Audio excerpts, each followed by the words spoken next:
नमस्ते साथियों, कैसे हैं आप सभी लोग। आज मैं आप लोगों को कार्बोहाइड्रेट के बारे में बताने जा रही हूँ। तो कार्बोहाइड्रेट क्या होते हैं?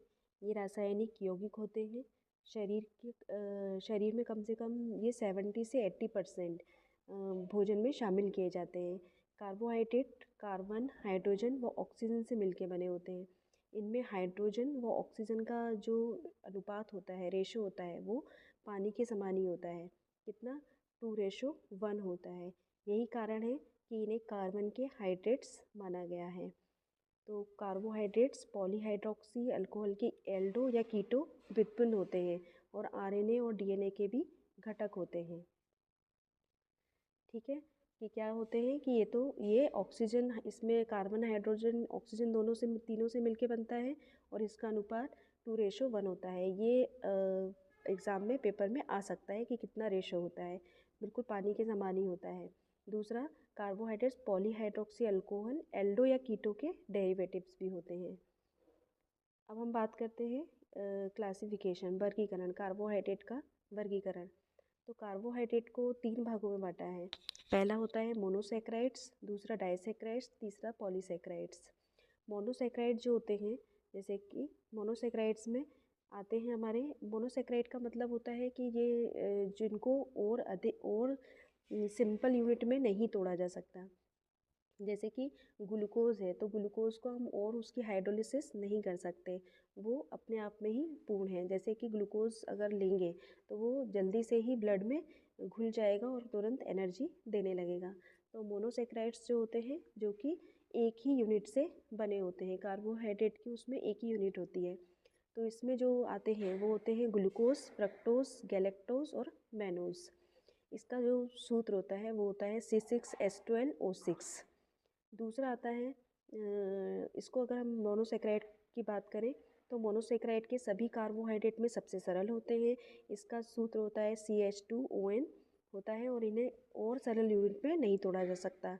इनमें 2 से 10 कार्बन अणु तक होते हैं, जैसे टायोस, टेट्रोस, पेंटोस, हेक्सोस कहते हैं, जिसमें 6 कार्बन आएंगे हेक्सो, जिसमें 5 कार्बन आएंगे पेंटोज, जिसमें 4 आएंगे टेट्रोज और उसमें 3 आएंगे टेट्रोज।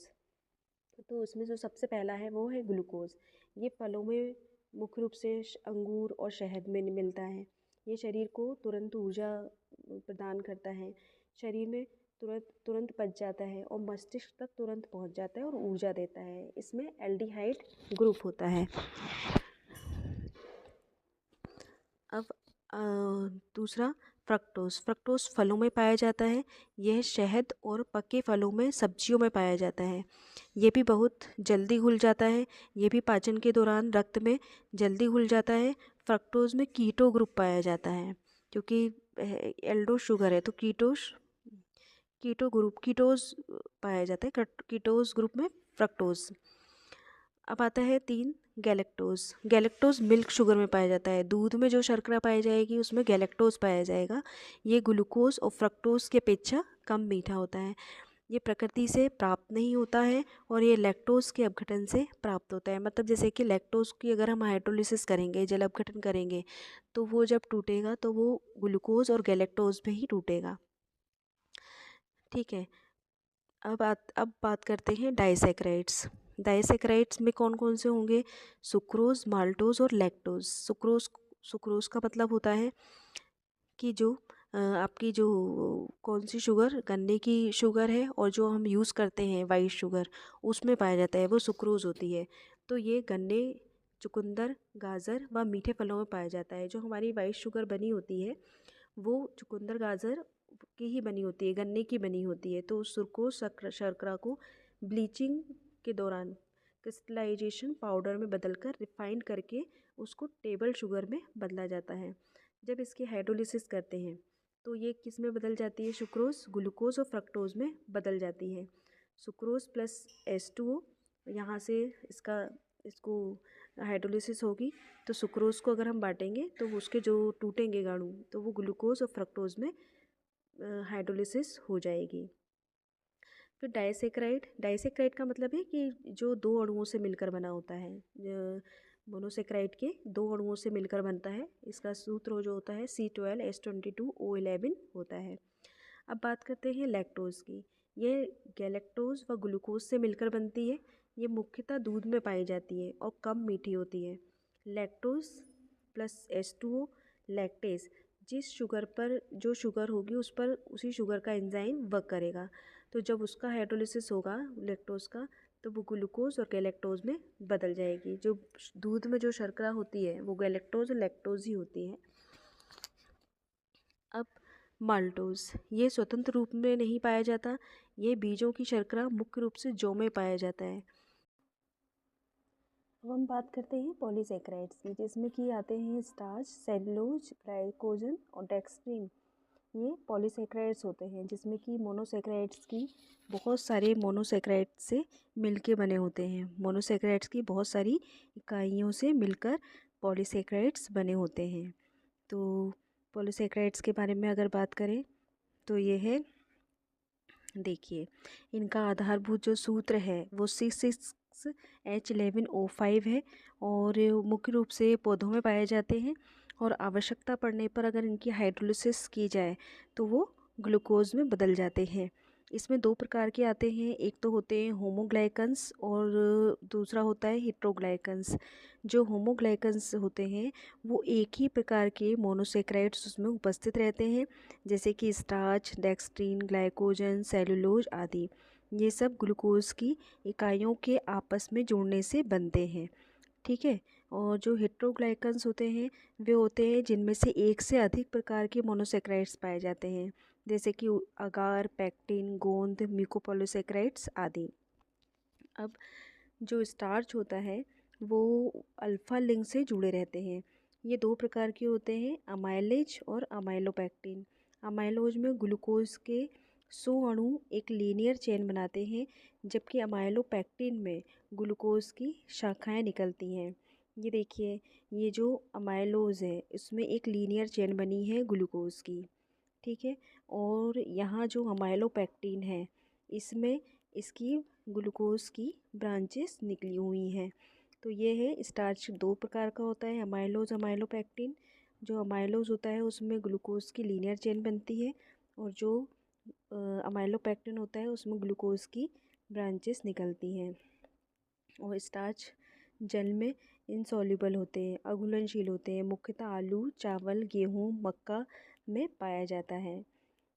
अब आता है ग्लाइकोजन। ग्लाइकोजन जो होता है वो मल्टी ब्रांच पॉलीसेकेराइड्स है। ये शरीर में, यकृत में, मांसपेशियों में संचित होता है और ज़रूरत पड़ने पर ग्लूकोज में बदल जाता है। मतलब जैसे कि कोई अगर ग्लूकोज शरीर में ज़्यादा हो जाता है तो वो जो लीवर होता है उसमें स्टोर हो जाता है। और मान लीजिए हमें फिर ज़रूरत पड़ी एनर्जी की, जैसे कि कभी कभी हम खाना नहीं खाते या स्टारवेशन की कंडीशन में होते हैं, तब भी हम वर्क करते हैं, तो उस समय ग्लूकोज जो होता है वो पहले से ही ग्लाइकोजन के रूप में लीवर में स्टोर रहता है। और जब जैसे ही हमारे बॉडी को ज़रूरत पड़ेगी तो लीवर में से ग्लाइकोजन निकलेगा और फिर से ग्लूकोज में चेंज होगा और हमें एनर्जी देने का काम करेगा। ठीक है। उसके बाद आता है सेलुलोज। यह प्लांट कोशिकाओं की भित्ति में पाया जाता है, वनस्पति में पाया जाता है और जल में भी अघुलनशील होता है। दूसरा, रेशेदार पदार्थ के रूप में ये भोजन में शामिल किए जाते हैं, जैसे कि हरे पत्तेदार सब्जियां हैं, छिलके वाली दाल है आदि। ये जो मल है, स्टूल होता है, उसको उत्सर्जित करने में सहायक होते हैं, पाचन में लाभदायक है ना।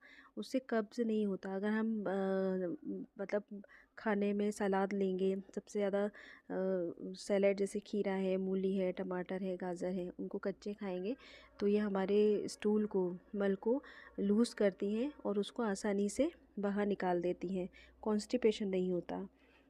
नेक्स्ट है डेक्स्ट्रीन। ये सफ़ेद, पीले या भूरे पाउडर तथा पानी में घुलनशील होते हैं। ये अंकुरित अनाज में पाए जाते हैं। अब आते हैं कार्बोहाइड्रेट के कार्य। अब क्या क्या काम करता है कार्बोहाइड्रेट? सबसे पहले तो ऊर्जा देता है।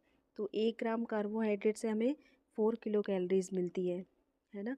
तो जितनी भी हमारी मतलब सुबह शाम जो भी हम लेते हैं कार्बोहाइड्रेट का, उसमें ज़्यादा रेशो होता है, तो एनर्जी के लिए बहुत अच्छा सोर्स है। दूसरा प्रोटीन की बचत करता है। अगर कार्बोहाइड्रेट अपना काम अच्छे से करेगा तो प्रोटीन अपना प्राथमिक कार्य जो उसकी प्रायोरिटी है, जैसे कि टिश्यूज़ की मरम्मत करना, नए टिश्यू बनाना, नए सेल्स बनाना, है ना, तो ये सब चीज़ें प्रोटीन अपना काम करेगा। लेकिन जैसे ही मान लीजिए कार्बोहाइड्रेट की कमी हो जाएगी तो प्रोटीन अपना सेकेंडरी काम करने लगेगा। इसलिए कार्बोहाइड्रेट प्रोटीन की बचत करता है कि वो अपना काम करे और कार्बोहाइड्रेट अपना काम करे। तीसरा, शरीर में वसा का उचित उपयोग। शरीर में वसा का उचित उपयोग भी ये कार्बोहाइड्रेट करता है, का कार्य है। महत्वपूर्ण अवयवों को क्रियाशील बनाना, जैसे कि मस्तिष्क, हृदय की गति, यकृत, सभी को ग्लूकोज की आवश्यकता होती है। जितने भी अंग हैं उसको एनर्जी की ज़रूरत होगी कोई भी काम करने के लिए, तो सभी क्रियाशील रहते हैं। आंतों को गतिशील बनाना, कैल्शियम का अवशोषण करना, विटामिन बी के संश्लेषण में सहायक, आहार को फ्लेवर प्रदान करना, मीठापन प्रदान करता है। और अनावश्यक सोर्सेज ऑफ कार्बोहाइड्रेट कौन कौन से होते हैं सोर्सेज? सबसे पहले होता है गन्ना, चुकंदर, चावल, गेहूँ, मक्का, जितने भी सीरियल्स होते हैं, और उसमें और शुगर्स है, जैगरी है, इन सब में कार्बोहाइड्रेट अच्छी मात्रा में पाया जाता है। और दैनिक आवश्यकता है कि 60 to 70% इसमें कार्बोज होना ही, कैलोरीज का जो हम दे लेते हैं तो 60 to 70% कार्बोज से पूरा किया जाना चाहिए। कम से कम 40% तो होना ही चाहिए। अब आते हैं कार्बोहाइड्रेट का पाचन, अवशोषण एंड चयापचय। डाइजेशन कैसे होगा कार्बोज का? कार्बोज के पाचन की शुरुआत होती है मुंह से। जब फूड चबाया जाता है तब लार के संपर्क में आता है, और लार के संपर्क में आता है तो लार में एक टाइलिन एंजाइम, या उसे अमाइलेज भी कहते हैं, वो होता है, जो कि किस पर वर्क करता है? स्टार्च पर। और वो स्टार्च को कन्वर्ट करके डेक्स्ट्रिन में और माल्टोज में कन्वर्ट कर देता है। स्टार्च गया, स्टार्च टाइलिन के साथ मिक्स हुआ, और वो दोनों जब क्या किस में कन्वर्ट कर देता है स्टार्च को? Ptyalin enzyme maltose plus dextrin में। अब तीसरा है जो पके हुए भोज्य पदार्थ हैं, फूड हैं, वो उन पर अच्छी तरह से क्रिया कर होती है। जो रॉ मटेरियल अगर हम खाएंगे, फूड खाएंगे, तो उनमें इतनी अच्छे से क्रिया नहीं होगी, इसलिए पके हुए भोज्य पदार्थ खाने चाहिए, क्योंकि पकाने से उसकी जो अंदर के स्टार्च है वो अच्छे से पच जाता है, उसकी भित्तियाँ फट जाती हैं, और इस पर एंजाइम अच्छे से शीघ्रता से रिएक्ट करता है। अगर माल्टोज में कन्वर्ट हो गया है तो माल्टोज में एमाइलेज फिर से रिएक्ट करेगा यहाँ पर, और वो माल्टोज एंजाइम पर एमाइलेज क्रिया करेगा और उसको ग्लूकोज में कन्वर्ट कर देगा। ये जो होता है वो छोटी आंत में होता है। माल्टोज पर माल्टेज एंजाइम वर्क करता है और उसको आइसोमाल्टेज में बदल देता है। आइसोमाल्टेज एंजाइम वर्क करता है और उसको ग्लूकोज में कन्वर्ट कर देता है। इसके बाद आमाशय में भोजन के पहुंचने पर इसकी क्रियाशीलता जो होती है वो धीमी हो जाती है। फिर डाइजेशन की जो मुख्य जो रूप से जब पचता है वो होता है स्मॉल इंटेस्टाइन में, जहाँ पर पैनक्रेटिक, अमाइलेज, आइसोमाल्टेज, माल्टेज और सुक्रेज, लैक्टेज की रिएक्शंस होती हैं, और सबसे सिंपल यूनिट में वो कन्वर्ट हो जाती हैं। जैसे कि सुक्रोज़ अगर पहुँचेगी, जो हम वाइट शुगर लेते हैं उसमें सुक्रोज़ होती है, तो सुक्रोज़ शुगर पर सुक्रेज एंजाइम वर्क करेगा और उसको ग्लूकोज प्लस फ्रक्टोज में कन्वर्ट कर देगा। लैक्टोज जो कि मिल्क शुगर में होती है, उस पर लैक्टेज एंजाइम वर्क करेगा और उसका एक ग्लूकोज मॉलिक्यूल, एक ग्लूकोज और दूसरा गैलेक्टोज में कन्वर्ट कर देगा। दूसरी बात, जब डाइजेशन जब के लास्ट में ग्लूकोज, फ्रक्टोज, गैलेक्टोज बनते हैं, जिनका एब्जॉर्प्शन इंटेस्टाइन द्वारा होता है। जो जो जो फूड्स पचते नहीं हैं तो वो एक्सक्रीशन में एक्सक्रीट हो जाते हैं, निकल जाते हैं। अब आता है एब्जॉर्प्शन। एब्जॉर्प्शन की क्रिया जो होती है वो भी स्मॉल इंटेस्टाइन में होती है और सिंपल शुगर के साथ, फॉस्फेट के साथ मिक्स होकर इसी रूप में सीधा छोटी आंत की भित्ति और शिराओं में घुल जाती हैं। यहाँ से ये पोर्टल वेन के द्वारा लीवर में पहुँचती है और ग्लूकोज का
पेट की चयापचय की। जैसा कि भोजन शरीर में जब जाता है तो सबसे पहले उसका पाचन होता है, फिर अवशोषण होता है और फिर चयापचय होता है। तो कार्बोहाइड्रेट का जब अवशोषण होगा तो वे ग्लूकोज, फ्रक्टोज और गैलेक्टोज के रूप में होता है, परंतु ये सब शीघ्रता से यकृत में ग्लूकोज में बदल जाते हैं और इसका चयापचय निम्न विधियों से होता है। तो सबसे पहले स्टेप से ग्लाइकोलाइसिस सबसे पहली स्टेप ग्लाइकोलाइसिस।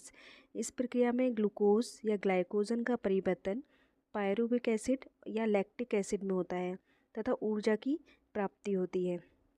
जो ग्लूकोज होगा या ग्लाइकोजन होगा जो कि लीवर में स्टोर है, तो वो काय में बदल जाएगा, पायरुविक एसिड और लैक्टिक एसिड में चेंज हो जाएगा। दूसरी स्टेप ग्लाइकोजिनेसिस, जिसमें कि ग्लूकोज का परिवर्तन ग्लाइकोजन में हो जाता है। अगर बॉडी में एक्स्ट्रा ग्लूकोज हो गया है तो वो कहाँ जाके स्टोर होगा? लीवर में। और लीवर में किस रूप में होता है? ग्लाइकोजन में। तो ये मुख्य रूप से लीवर और मसल्स में होती है। तीसरा है ग्लाइकोजिनोलाइसिस। ग्लाइकोजिनोलाइसिस, इसमें जो ग्लाइकोजन है उसका परिवर्तन मुख्य रूप से ग्लूकोज में होता है। मतलब जब बॉडी को आवश्यकता होगी, नीड होगी कि उसको एनर्जी की ज़रूरत है, तो लीवर उसको ग्लाइकोजन को ग्लूकोज में कन्वर्ट करके भेज देगा। तो इस तरह इसमें ग्लाइकोजन का परिवर्तन मुख्य रूप से ग्लूकोज में होता है और ये भी लीवर में होती है। मांसपेशियों में ग्लाइकोजिनोलाइसिस होने पर अंतिम उत्पाद के रूप में पायरुविक एसिड व लैक्टिक एसिड बनता है। जैसा कि पहले उसमें देखा था कि ग्लाइकोजन और ग्लूकोज दोनों कन्वर्ट होकर किस में बदलेंगे? पायरुविक और लैक्टिक एसिड में। ठीक है, तो ग्लाइकोजन से ग्लूकोज बना, उसको हमने क्या बोला है? ग्लाइकोजिनोलाइसिस। और जहाँ ग्लूकोज से ग्लाइकोजन बना उसे बोला है ग्लाइकोजिनेसिस। ठीक है, अब ग्लाइकोलाइसिस का मतलब होता है जब ग्लूकोज और ग्लाइकोजन दोनों का कन्वर्शन पायरुविक और लैक्टिक एसिड में होता है।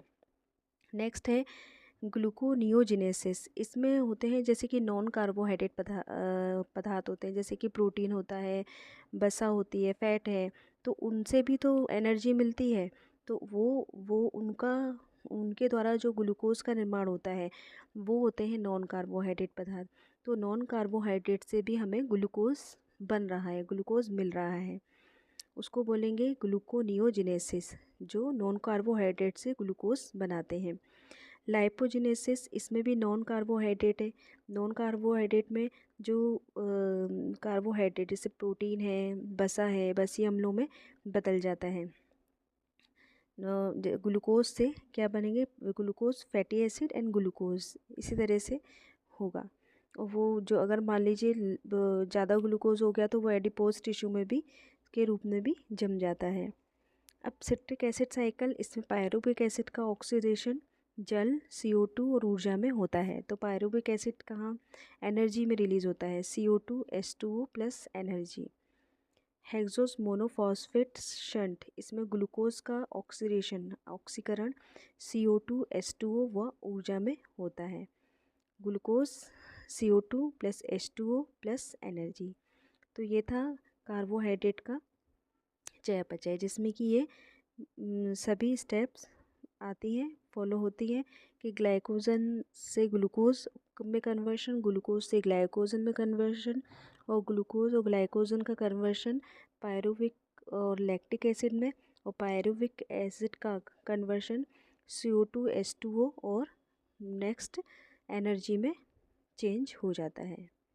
Thank you so much. कैसी लगी आपको वीडियो ये ज़रूर आप कमेंट बॉक्स में ज़रूर लिखिएगा, और लाइक और सब्सक्रिप्शन करना ना भूलें। Thank you.